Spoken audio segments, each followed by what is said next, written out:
मुलं मुली जेव्हा वयात येऊ लागतात तेव्हा त्यांना त्यांची जेंडर आयडेंटिटी किंवा सेक्शुअलिटी ह्याबद्दल खूप कन्फ्युजन असतं.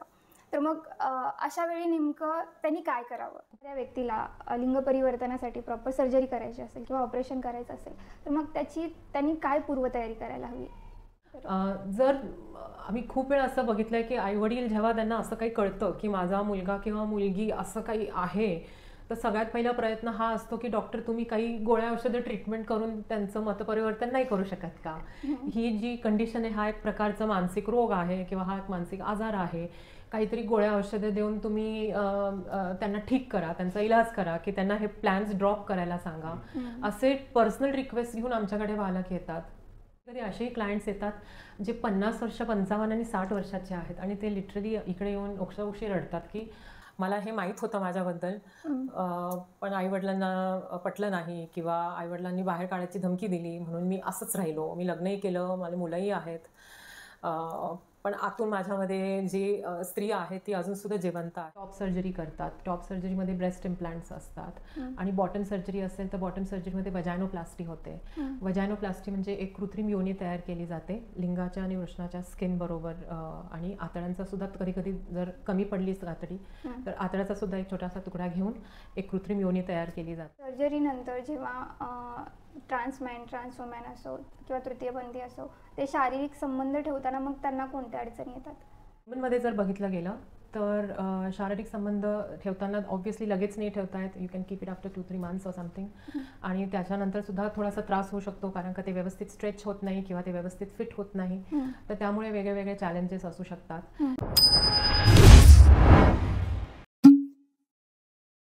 तृतीयपंथी, समलिंगी, थोडक्यात LGBTQ समुदाय हा नेहमी समाजाच्या कुतूहलाचा विषय राहिला आहे.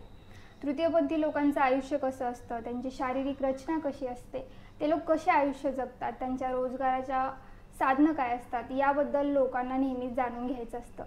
पण आजच्या व्हिडिओत आपण तृतीयपंथी बनण्यासाठी कोणती सर्जरी करावी लागते, त्याची प्रोसेस कशी असते, ती किती लेंदी असते, किती खर्चिक असते, अशा सर्व गोष्टींची माहिती घेणार आहोत. ही माहिती देण्यासाठी आज आपल्यासोबत आहेत डॉक्टर कांचन पवार. मी मॅडमचं थोडक्यात इंट्रोडक्शन करून देते. डॉक्टर कांचन पवार या गेल्या 10 वर्षापासून LGBTQ समाजासोबत डॉक्टर म्हणून काम करतात. त्या तृतीयपंथी समलिंगी लोकांचे समुपदेशनही करतात.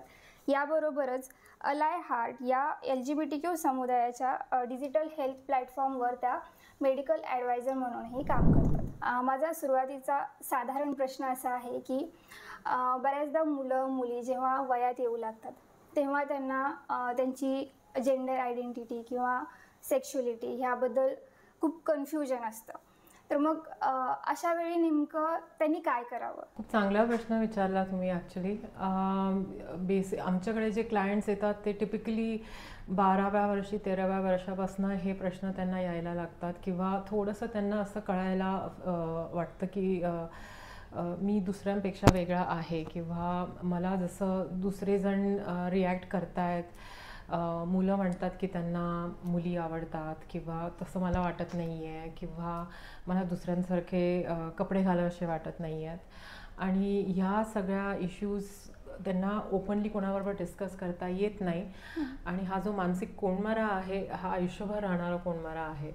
त्यामुळे या वयामध्ये इट्स व्हेरी इम्पॉर्टंट की जे पालक आहेत किंवा शाळेतले समुपदेशक आहेत किंवा पिडियाट्रिक सायकॅट्रिस्ट आणि सायकोलॉजिस्ट जे असतात त्यांच्याबरोबर हे डायलॉग्स ओपन व्हायला हवेत, हे कॉन्व्हर्सेशन्स ओपन व्हायला हवेत, मोकळेपणे बोलता यायला हवं आणि भीती नको वाटायला. ज्या पद्धतीने काउन्सिलिंग होते त्या पद्धतीने हे जे प्रश्न आहेत त्यांना मोकळेपणे विचारायचा एक संधी मिळायला हवी.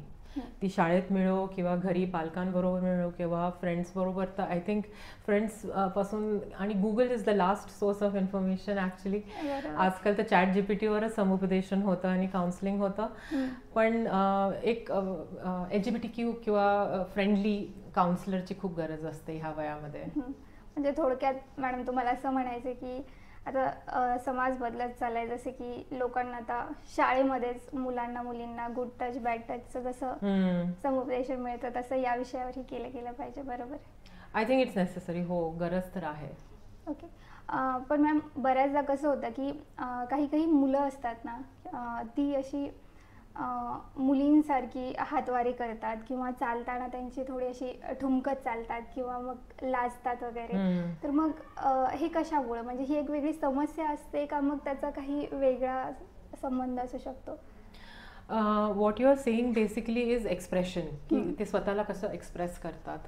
आणि हे जे एक्सप्रेशन आहे हे एक्सप्रेशन तुमच्या पर्सनॅलिटीवर डिपेंड असतं, तुमच्या सेक्शुअल ओरिएंटेशनवर डिपेंड असतं, तुमच्या जेंडर आयडेंटिटीवर डिपेंड असतं, तुम्ही स्वतःला काय समजतात त्याच्यावर ते डिपेंड असतं. आणि त्यामुळे असं पुष्कळ जण असतात जे असं म्हणतात, अरे हा मुलगा एकदम बायकी आहे, आणि मग त्याला शाळेत चिडवलं जातं, बुली केलं जातं, ज्याला आपण म्हणतो की तू छक्का आहेस, तू हिजडा आहे.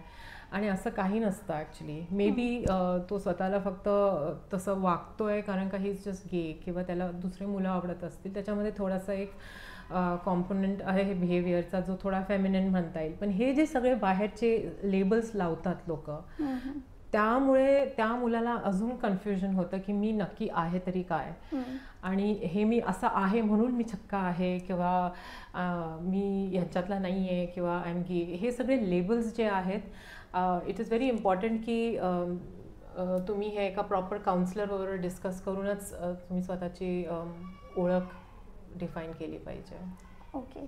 मग मॅडम, आता जसं तुम्ही सांगितलं की काउन्सिलरला बोलून ओळख डिफाईन केली पाहिजे, पण मग हे स्पेसिफिकली कसं ओळखता येईल की एखादा मुलगा, त्याला मुलींसारख्या फिलिंग्स येतात, मुलीला मुलासारखं राहावंसं वाटतं, तर मग ते ओळखू कसं शकतात, म्हणजे स्पेसिफिकली त्यांना ते कसं आयडेंटिफाय करता येऊ शकतं? ही एक फार आतून आलेली फिलिंग असते. आमच्याकडे जे पेशंट्स किंवा क्लायंट्स येतात ते टिपिकली म्हणतात की वयाच्या 5व्या 6व्या 7व्या वर्षापासून त्यांना हे अवेअरनेस आतूनच येतं की मी ज्या शरीरात जन्मलो आहे त्या शरीरामध्ये मी स्वतःला कम्फर्टेबल फील करत नाही आहे. मला जसं जसं मी वयात येतो आहे आणि माझं शरीर बदलतं, तर हे फिलिंग्स अजून इंटेन्सिफाय होतात. जेव्हा तुमचं बायोलॉजिकल सेक्स जे आहे, जे जन्मताच तुम्हाला असाईन केलं जातं तुमच्या एक्सटर्नल याच्यावर, अपिअरन्सवर, से तुम्ही मुलगा असाल आणि तुम्हाला तसं वाटत नाही आहे आतून, तर ह्या कंडिशनला आपण जेंडर इनकॉन्ग्रुअन्स असं म्हणतो, की आतून ते फिलिंग्स मुलाचे येत नाही आहेत, आतून ते फिलिंग्स तुम्हाला मुलीसारखे येत असतील. आणि त्यामुळे होणारा मानसिक त्रास, त्यामुळे होणारा कोंडमारा, त्यामुळे होणारं ॲजिटेशन किंवा व्यवस्थित आयुष्य न जगता येणं, याला आम्ही जेंडर डिस्फोरिया असं म्हणतो मेडिकल टर्म्समध्ये. आणि हे कसं कळावं, म्हणजे बेसिकली ते आतूनच येतं. आणि जसं मी म्हटलं, टीनेज इयर्स, किशोरवयीन वयामध्ये जसं जसं शरीर बदलतं तसं तसं हे फिलिंग्स अजून स्ट्रॉंग होतात की माझं शरीर बदलतंय आणि मी याच्याबरोबर खुश नाही आहे. एक मुलगा ज्याला असं वाटत असेल की मी आतून मुलगीसारखी आहे, जेव्हा त्याला केस येतात, चेहऱ्यावर केस येतात, किंवा त्याचा आवाज ब्रेक होतो आणि खांदे त्यांचे रुंद व्हायला सुरुवात होते, तेव्हा एक खूपच त्यांना, खूप मुलांना ह्या ज्यांना हे असे फिलिंग्स आहेत, हा एज जो आहे तो प्रचंड चॅलेंजिंग एज असतो, because they are not happy. त्यांना अजिबात ते खुश नसतात. किंवा एक मुलगी जिला वाटत असेल की मी आतून मुलासारखं फील करते, तिला ब्रेस्ट येत आहेत, तिला पाळी सुरू होती आहे, हे त्यांच्यासाठी खूप काय म्हणतो फ्रस्ट्रेटिंग टाईम असतो. आणि अशा वेळेस जेव्हा त्यांना असं वाटत असेल तर त्यांना ती मोकळी हे मिळायला हवी, जाऊन बोलायला किंवा हे असं सांगायला कुठल्या तरी एका अफर्मेटिव्ह काउन्सिलर प्लॅटफॉर्म मिळायला पाहिजे, एक प्लॅटफॉर्म मिळायला हवा. ओके. मॅडम, आता आपण पाहतो की समाज बदललाय, म्हणजे आपण बऱ्याचशा न्यूज वगैरे पाहतो की LGBTQ समाजातील जे लोक असतील, म्हणजे तृतीयपंथी असो, समलिंगी असो, यांना थोडाफार ॲक्सेप्टन्स मिळतोय, पण तरीही सध्या तृतीयपंथीयांना कोणत्या अडचणींना सामोरं जावं लागतंय, तुम्हाला काय वाटतं? ॲक्सेप्टन्स शहरामध्ये आहे. मुंबई, पुणे, दिल्ली, चेन्नई ह्या मेट्रो सिटीजमध्ये आपण ॲक्सेप्टन्स बघतोय. ग्रामीण महाराष्ट्र किंवा ग्रामीण भारतामध्ये अजून सुद्धा ॲक्सेप्टन्स नाही आहे. आणि आमच्याकडे असे किती जण आहेत ज्यांनी सुसाईडचा प्रयत्न, आत्महत्या करायचा प्रयत्न केला आहे. घरापासून त्यांना बाहेर काढलं गेलं आहे. आणि एकदम लहान वयामध्ये, वयाच्या 15व्या 16व्या वर्षी जेव्हा आईवडिलांना असं कळतं तर ते स्वीकार न करता मुलांना डायरेक्टली बाहेर काढतात. आणि त्याच्यामुळे मग अशा लहान वयामध्ये तुम्ही इंडिपेंडेंटली तुम्हाला कुठे पैसे मिळवणार, काम काय करणार, ह्या गोष्टींचं प्रचंड चॅलेंज आपल्या कम्युनिटीला, ह्या LGBT कम्युनिटीला फेस करावं लागतं. त्याचबरोबर एक प्रकारचं त्यांच्यामध्ये ही भावना पण असते की मला चेंज व्हायचं आहे. आणि चेंज होण्यासाठी तुम्हाला जे हॉर्मोन्स लागतात, जी शस्त्रक्रिया, सर्जरी लागते, त्याच्यासाठी पैसे लागतात जे त्यांच्याकडे नसतात. आणि शाळा सोडलेली असते खूप लवकर, कारण का शाळेमध्ये पण खूप मुलांची हॅरॅसमेंट होते. आणि ह्या हॅरॅसमेंटमुळे मुलांनी 10वी 11वी 12वीमध्ये शाळा सोडलेली असते की नको तो छळ, नको तो त्रास. आणि त्याच्यामुळे शिक्षणही नसतं. आणि त्यामुळे त्यांच्याकडे व्यवसाय म्हटलं गेलं तर खूप कमी, म्हणजे कमी ऑपॉर्च्युनिटीज आहेत.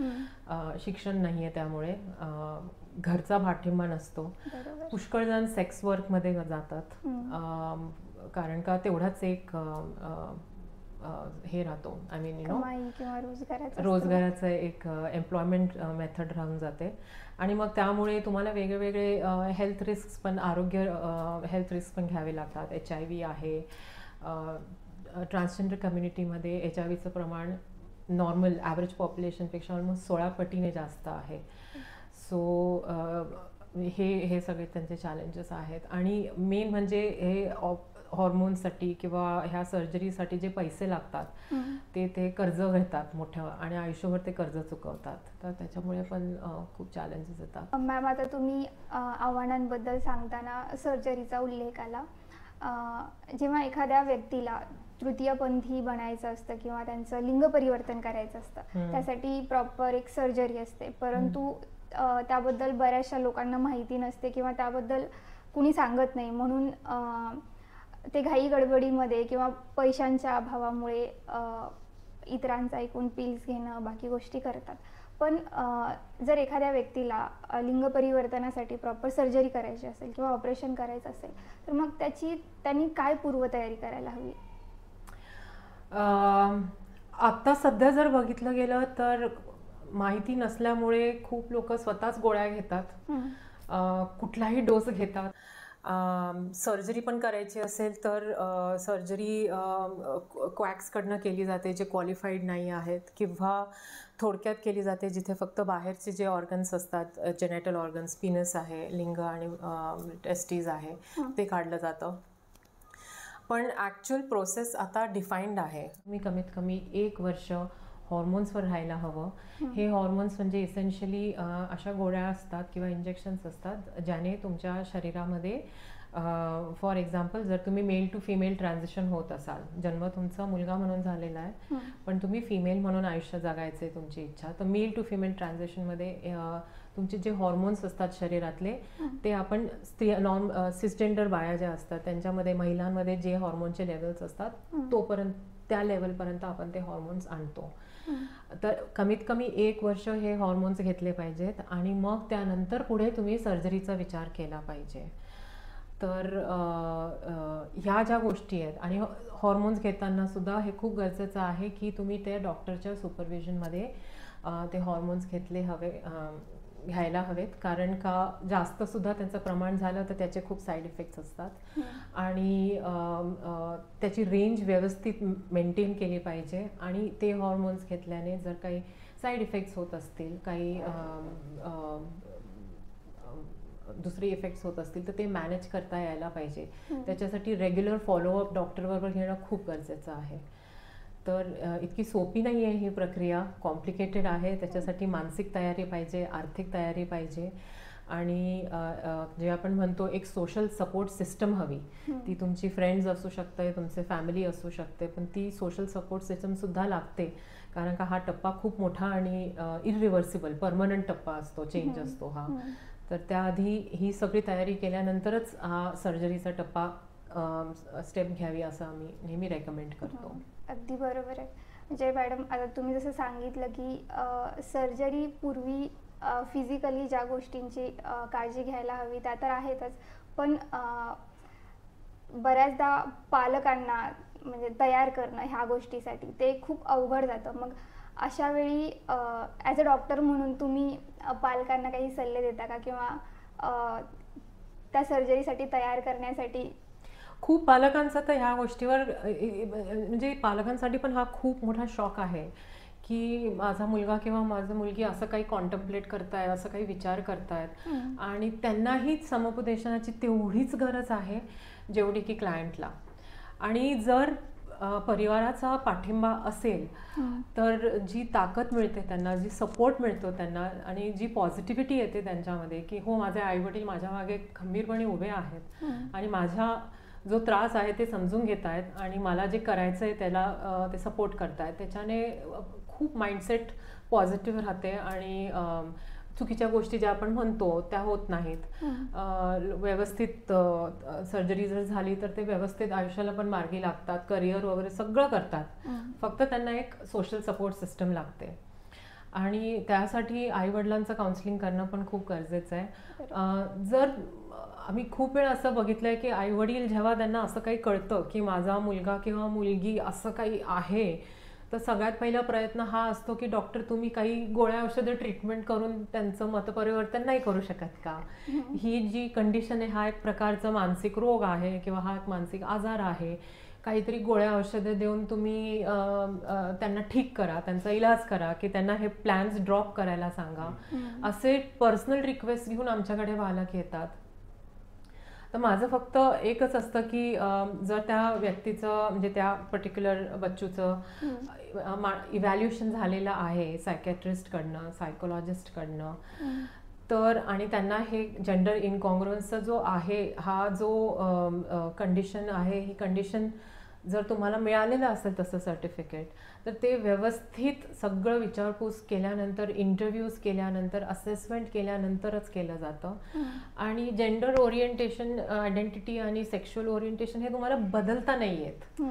ते पुष्कळ वेळा दाबून ठेवता येतं पण बदलता येत नाही. आमच्याकडे कधी कधी असेही क्लायंट्स येतात जे 50 वर्ष, 55 आणि 60 वर्षाचे आहेत आणि ते लिटरली इकडे येऊन ओक्साबोक्शी रडतात की मला हे माहीत होतं माझ्याबद्दल, पण आईवडिलांना पटलं नाही किंवा आईवडिलांनी बाहेर काढायची धमकी दिली म्हणून मी असंच राहिलो. मी लग्नही केलं, मला मुलंही आहेत, पण आतून माझ्यामध्ये जी स्त्री आहे ती अजूनसुद्धा जिवंत आहे आणि अजूनसुद्धा आम्हाला त्याचा खूप कोंडमारा होतो.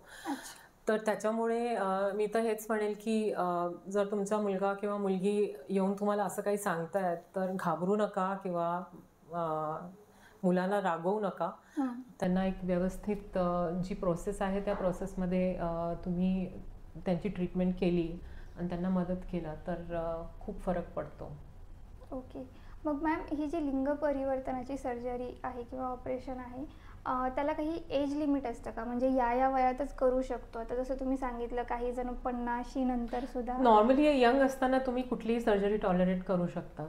ओके. त्याच्यामुळे एज लिमिट नाही आहे, पण भारतामध्ये नॉर्मली आपण बघतोय तर 18 to 30च्या एजमध्ये, 18 to 40च्या एजमध्ये सुद्धा आहेत लोक 18 ते 40मध्ये जे हे सर्जरीज ऑप्ट करतात. आणि सर्जरीज पण वेगळ्या वेगळ्या सर्जरीज आहेत. प्लीज अंडरस्टँड, ही एक सर्जरी नाही आहे, मल्टिपल स्टेप्स असतात.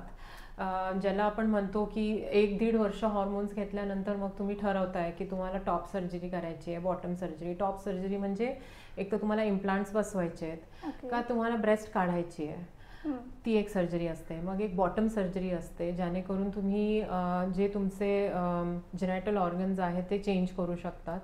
ऑब्व्हियसली जर तुम्ही मेल टू फिमेल ट्रान्झिशन करत असाल तर तुम्ही एक कृत्रिम योनी तयार करून घेऊ शकतात. पण युटरस म्हणजे गर्भाशय वगैरे काही इम्प्लांट होत नाही, तर ते काही ट्रान्सप्लांट होत नाही, तर दॅट इज नॉट पॉसिबल.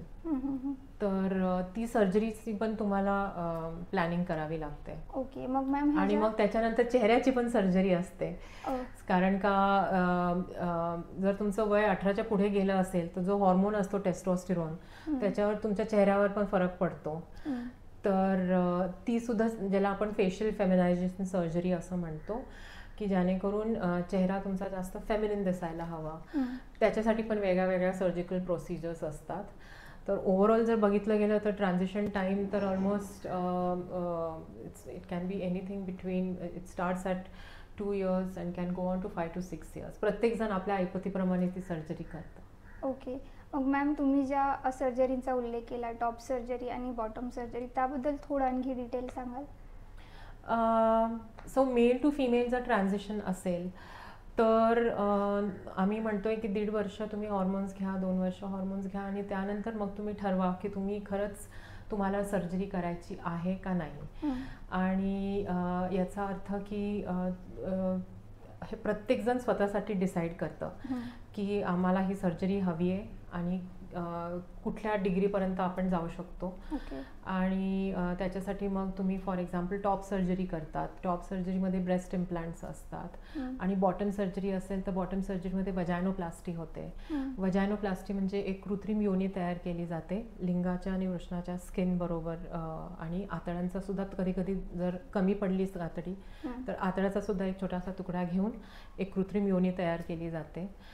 आणि ही सर्जरी मात्र खूप महाग आहे भारतामध्ये अजून सुद्धा आणि ही प्रायव्हेटमध्येच होते. हिचा खर्च म्हणजे कमीत कमी 3.5 लाखापासून पुढे 6.5, 7, 8 लाखापर्यंत जातो.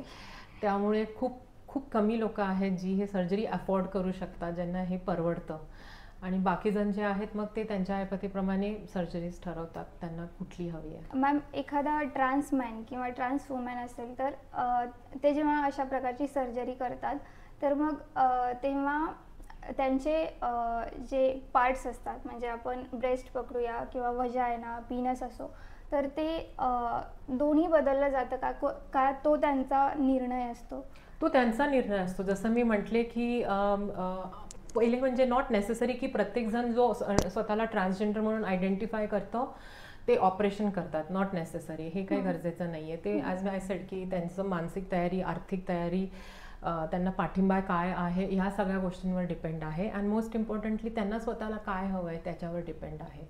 काही जण फॉर एक्झाम्पल म्हणतात की आम्हाला हॉर्मोन्सने आमचं शरीर जेवढं बदललं आहे तेवढं बस झालं, त्याच्यापुढे आम्हाला काही करायचं नाही आहे. किंवा काही जण असं म्हणतात की ठीक आहे, आता हॉर्मोन्सने एवढं बदललं आहे पण मला याच्यापेक्षा थोडा जास्त लुक फेमिनिन हवा आहे, तर मग ते चूज करतात टॉप सर्जरी म्हणजे ब्रेस्ट इम्प्लांट्स करायला. किंवा काही जणांना वजायनोप्लास्टी म्हणजे पूर्णपणे कृत्रिम योनी वगैरे असं काही प्रकार नको आहे. त्यांना फक्त हवं आहे की माझा हा लिंग काढला पाहिजे, तर त्यांना फक्त तेवढीच ऑपरेशन आपण ते चूज करतात. प्रत्येकाचं मेडिकल असेसमेंट केल्यानंतर त्यांना काय हवं आहे आणि त्यांना मेन म्हणजे किती काय परवडतंय. कारण का अजून ह्या सर्जरी ज्या आहेत ज्यांना आपण जेंडर अफर्मिंग सर्जरी असं म्हणतो किंवा आधी त्यांना सेक्स रिअसाइनमेंट सर्जरी असं म्हणायचे, हे काही अजून सरकारकडनं फ्री कुठली सर्जरी नाही आहे. काही हॉस्पिटल्समध्ये आहे. आणि आता गोष्ट पण चालू आहे की आयुष्यमान भारत थ्रू एक पॅकेज तयार केला पाहिजे जेणेकरून ट्रान्सजेंडर तृतीयपंथी समाजाला ह्या सर्जरी सरकार थ्रू मोफत मिळायला हव्या. हे अग्री झालेलं आहे पण अजून त्याची इम्प्लिमेंटेशन म्हणजे अंमलबजावणी काही झाली नाही आहे. फार थोड्या हॉस्पिटल्समध्ये हे होतं पण बाकी सगळं प्रायव्हेट हॉस्पिटल्समध्येच होतं. तर काही जण स्वतःसाठी ठरवतात ते की त्यांना किती लेवलपर्यंत सर्जरी हवी आहे आणि मग ते डिसाईड करतात. तो त्यांचा आणि त्यांच्या डॉक्टरचा डिसिजन असतो. अच्छा. मग ज्या ट्रान्स वुमन असतात त्यांची समजा सर्जरी केली आणि त्यांनी लिंग आणि ब्रेस्ट दोन्हींची सर्जरी केली, मग यानंतर जशी एखादी स्त्री असते, नॉर्मल स्त्री, जिला पिरियड्स येतात, प्रेग्नन्सीच्या गोष्टी असतात, तर मग ते होतं का? म्हणजे थोडक्यात लिंग परिवर्तन पूर्णपणे करणं शक्य आहे का? आता तरी सध्या नाही आहे. म्हणजे बेसिकली जर एक तुम्ही जसं म्हटलात जर male to female gender affirming surgery असेल तर अजून तरी गर्भाशय आणि ओव्हरीज जे प्रेग्नन्सीसाठी लागतात त्यांचं ट्रान्सप्लांट होऊ शकत नाही. त्यामुळे ट्रान्स विमेन फॉर एक्झाम्पल त्यांना दे कॅनॉट बिकम प्रेग्नंट किंवा त्यांना पाळी नाही येत. त्यांना एक योनी तयार करून घेता येते आणि ज्याने थ्रू त्यांना संबंध पण ठेवता येतात, पण त्याच्या पुढे नाही असं. पण काय म्हणतो, मातृत्व हा ही जी भावना आहे, ही मला तरी असं वाटतं, माझ्याकडे इतके सगळे क्लायंट्स आहेत ज्यांनी इतके सुंदरपणे मुलांचं संगोपन केलं आहे आणि ते ट्रान्स विमेन आहेत. गौरी सावंत आपल्याकडे आहे, ज्या एवढ्या आदर्श त्यांनी दाखवलेला आहे की कसं एक एक एक ट्रान्स वुमन असून हा एक लेबल लावला म्हणून तो आई होऊ शकत नाही, हे चुकीचं आहे खरं. त्यांच्यामध्ये जे फिलिंग्स आहेत ते एका स्त्रीचेच फिलिंग्स आहेत, आई होण्याची फिलिंग्स आहेत. So I believe that they can become, they are capable of becoming good mothers. मग मॅम, भारतात किंवा मग स्पेसिफिकली पुणे, मुंबई शहरात असे सर्जरी करून मिळणारे हॉस्पिटल्स कोणते आहेत जिथे प्रायव्हेटली पण करू शकतो किंवा सरकारद्वारे केलं जातं? आता महाराष्ट्रामध्ये तर आय थिंक सायन हॉस्पिटल मुंबईमध्ये ह्या सर्जरीज होतात, पण त्यांना वेटिंग टाईम खूप आहे. ऑलमोस्ट 3 ते 6 महिने तिथे लाईन म्हणजे रजिस्टर व्हावं लागतं आणि तेवढं थांबावं लागतं. मॅम, आपण बऱ्याचदा पाहतो की माध्यमांमध्ये असो, सोशल मीडियावर असो, सगळीकडे ट्रान्स वुमॅन हा जास्त चर्चेत असतात. त्यांच्याबद्दल उघडपणे बोललं जातं, पण ट्रान्स मॅनबद्दल फार कमी बोललं जातं. तर मग ट्रान्स मॅनची जी ट्रान्झिशन प्रोसेस आहे ती कशी असते मग? ही गोष्ट तर खरी आहे ॲक्च्युली की ट्रान्स विमेन जास्त विजिबल आहेत पब्लिक स्पेसमध्ये आणि ॲडव्होकसी स्पेसमध्ये सुद्धा. जरी आपण बघितलं की सरकारबरोबर त्यांच्या गरजांबद्दल बोलत असतील तर ते जास्त ट्रान्स वुमेन असतात आणि trans men have always been a very silent minority. एवढं त्यांची विजिबिलिटी नाही आहे, एवढे पुढे पण ते येत नाही, त्याच्यामुळे त्यांच्या आरोग्याविषयी डॉक्टरांना खूप कमी कल्पना असते. ट्रान्समेनचं जे ट्रान्झिशन असतं ते स्पेसिफिकली इंजेक्शन्स थ्रू असतं आणि जसं त्यांचं ट्रान्झिशन ट्रान्स वुमन्स असतं तसं त्यांनाही ऑलमोस्ट 1.5-2 वर्ष सांगितलं गेलं आहे की हॉर्मोन्स घेऊन मगच पुढे जाऊन सर्जरीबद्दल विचार करायचा. आणि ट्रान्समेनची सर्जरी तर अजून महाग असते. म्हणजे जर आपण बॉटम सर्जरी म्हटलं गेलं तर ते ऑलमोस्ट 5 ते 15 ते 20 लाखापर्यंत जाऊ शकते. त्याच्यामुळे भारतामध्ये खूप कमी असे ट्रान्समेन आहेत ज्यांनी ही पूर्ण सर्जरी केलेली आहे. मोस्ट ऑफ द टाईम जर आपण बघतो तर ट्रान्समेन सर्जरी फक्त टॉप सर्जरीसाठी ऑप्ट करतात. खूप ट्रान्समेन असेही आहेत जे फक्त बाइंडर्स वापरतात. बाइंडर्स म्हणजे असे टाईट ब्राज असं आपण म्हणू शकतो किंवा असतात जेणेकरून ब्रेस्ट एवढे दिसत नाहीत किंवा विजिबल होत नाहीत. आणि मोस्ट ऑफ द टाईम जी ट्रान्समेन सर्जरीज ऑप्ट करतात ती टॉप सर्जरीसाठी असते, जिथे त्यांची छाती काढली जाते, ज्याला आपण मॅस्टेक्टोमी म्हणतो. तर ती काढली जाते आणि एक जास्त मॅस्क्युलाइन चेस्ट, एक पुरुषी छाती त्यांना हवी असते. आणि जी सर्जरी असते ती सर्जरी खूपच कॉम्प्लिकेटेड असतात. त्याचे 3-4 स्टेप्स असतात, ऑलमोस्ट 3 स्टेप्स असतात. भारतामध्ये खूप कमी सर्जन्स आहेत जे ट्रान्समेन सर्जरी व्यवस्थित करतात आणि त्यामुळे ह्या सर्जरीचं प्रमाण पण खूप कमी आहे.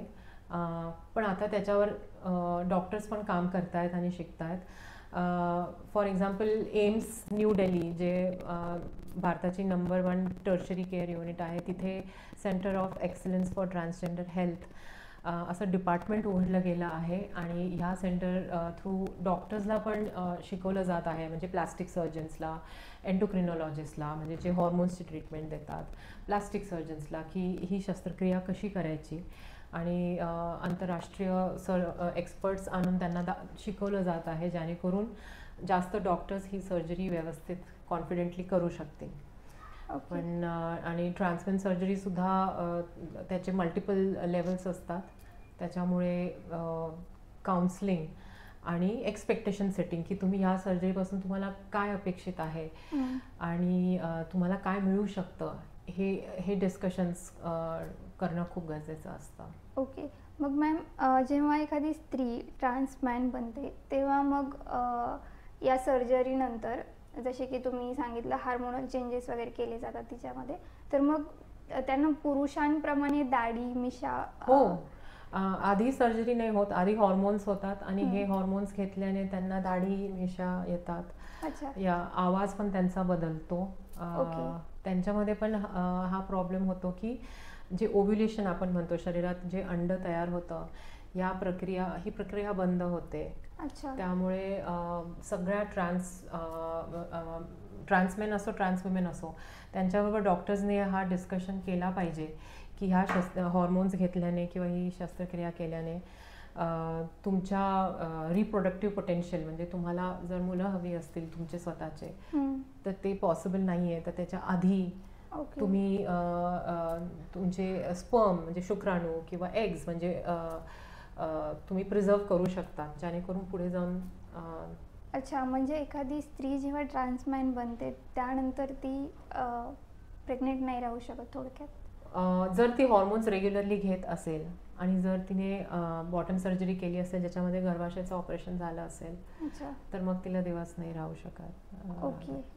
असे काही केसेस आहेत फॉर एक्झाम्पल ट्रान्समॅनमध्ये जिथे त्यांनी ट्रीटमेंट घेतली आहे, पण त्यांचा गर्भाशय होता म्हणून त्यांनी नंतर एक चान्स घेतला त्यांच्या पार्टनरसोबत मूल होण्यासाठी एक चान्स घेतला आणि दे कॅरीड दॅट प्रेग्नन्सी.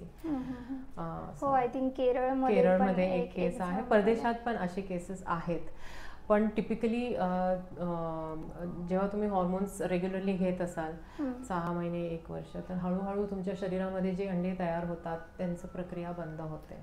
ओके. मग मॅम, हे जेव्हा आपण ट्रान्स वुमॅनबद्दल बोलतो, म्हणजे एखादा पुरुष जेव्हा स्त्री बनतो तेव्हा तुम्ही सांगितलं की टॉप सर्जरी बॉटम सर्जरी या गोष्टी तर आल्याच, पण त्याचबरोबर शेवटी पुरुषाचा चेहरा, त्यानंतर त्यांना इथे ॲडम्स ॲपल असतो. हां, तर मग त्याच्यासाठी सुद्धा सर्जरी असते का? हो, त्या सर्जरीला ट्रकियल शेव असं म्हणतात. तेही मुंबईमध्ये आता महाराष्ट्राच्या गव्हर्नमेंटने ती सर्जरी फ्री ऑफ चार्ज केली आहे. तर त्याच्यामध्ये तो जो ॲडम्स ॲपल असतो तो ॲडम्स ॲपल काढला जातो आणि वोकल कॉर्ड सर्जरी केली जाते, जेणेकरून आवाज जास्त फेमिनाईन व्हायला हवा. तर ती सर्जरी सुद्धा उपलब्ध आहे. ओके. असं. सो ॲज आय सेड की मल्टिपल सर्जरीज आहेत आणि प्रत्येकजण आपल्या चॉईसनुसार हे निर्णय घेतो की मला कुठपर्यंत जायचं आहे किंवा किती पुढे जायचं आहे. आणि त्यांना सहकार्य केलं पाहिजे किंवा त्यांना ज्या आरोग्याच्या त्यांच्या गरजा आहेत ते त्यांना एक व्यवस्थित, जसं दुसरा माणूस येतो दवाखान्यामध्ये आपण त्याला गोळी औषध ट्रीटमेंट सगळं देतो, हा व्यक्ती ट्रान्स आहे म्हणून याच्याशी थोडंसं ऑकवर्ड वागणं किंवा काय म्हणतो त्यांना ट्रीटमेंट डायरेक्टली नाही देणं किंवा नाही सांगणं किंवा त्याच्याकडनं जास्त पैसे घेणं हे चुकीचं आहे. दुसऱ्या लोकांसारखंच त्यांना ट्रीट केलं पाहिजे. त्यांच्या युनिक त्यांची जी काय म्हणतो मेडिकल हिस्ट्री आहे ती समजून त्यांना व्यवस्थित ट्रीटमेंट देणं हे प्रत्येक डॉक्टरांचं ड्युटी आहे. अगदी बरोबर. मग मॅम, या सर्जरीज केल्यानंतर त्या व्यक्तीने नेमकी कोणती काळजी घेतली पाहिजे? काळजी तर म्हणजे कुठलीही सर्जरी झाली त्यानंतर जी काळजी घ्यावी लागते, इट्स अ कॉम्प्लिकेटेड सर्जरी.